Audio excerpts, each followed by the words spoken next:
will spare no effort to help them carry on with their careers in the most productive jobs they can do, so that they can continue to provide for their families and contribute to Singapore. The government will give employers extra support when they hire middle-aged and older Singaporeans.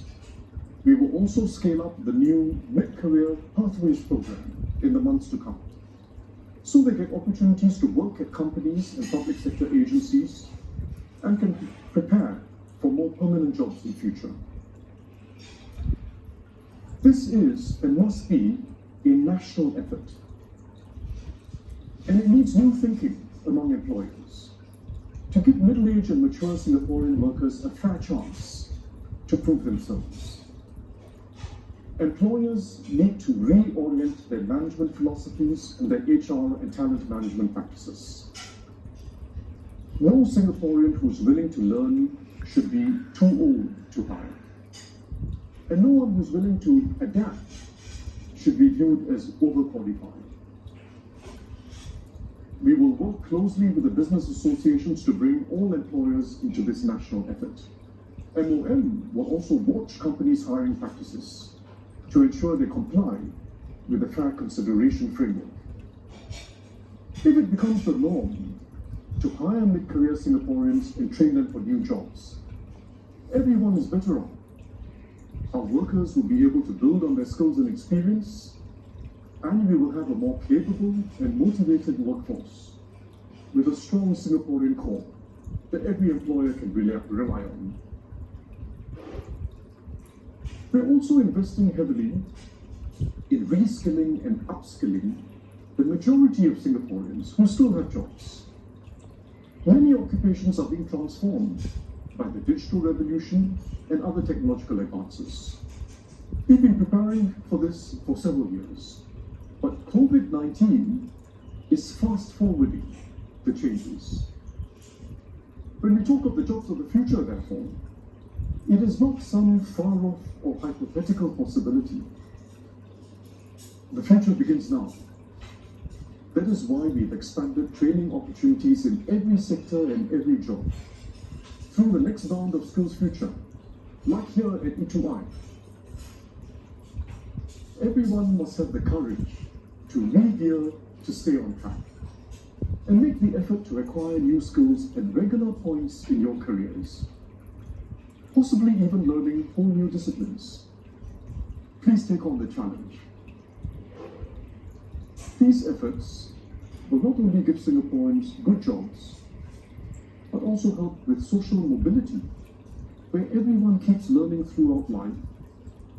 They can advance through skills and mastery they acquire, rather than grades earned long ago in school.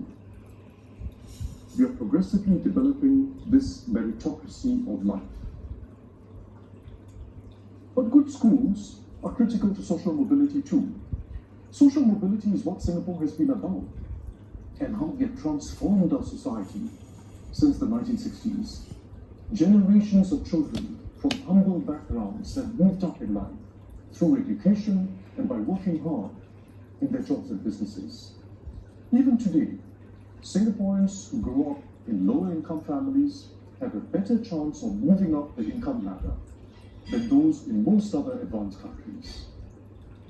We must never become a society where social pedigree and connections count for more than ability and effort. However, there's nothing natural or preordained about social mobility. Every successful country has in fact found that it gets more difficult to sustain this with time. Parents who themselves have higher education or who have become better off are investing more in their children and moving them further ahead of the rest. It therefore requires relentless government effort, quality interventions in schools, and dedicated networks of community support to keep social mobility alive. We are investing a lot more into equalizing opportunities when children are young. We're expanding Kidsstart to help low-income families and their children in the earliest years, which are critical to their development.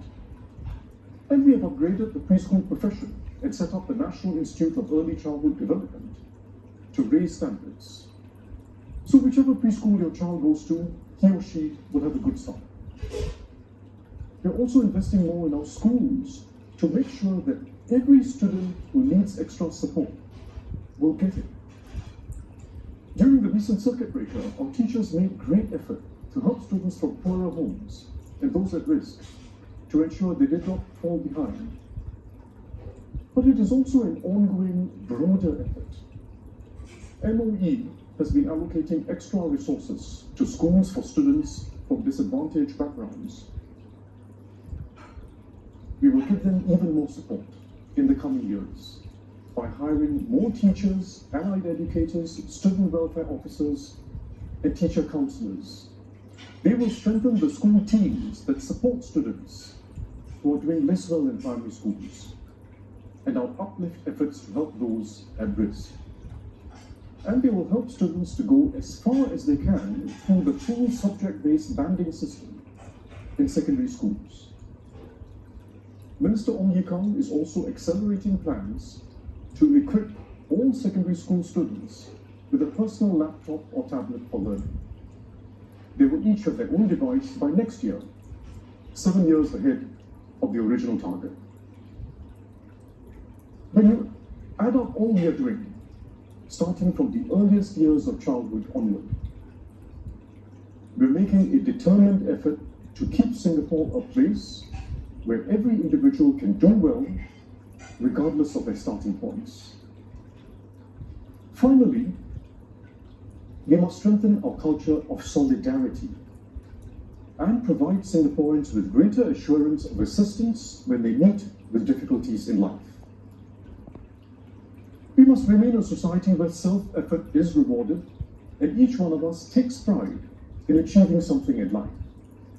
But we also need, more than we did in the earlier years, a strong spirit of selflessness and solidarity, looking out for the vulnerable and supporting each other.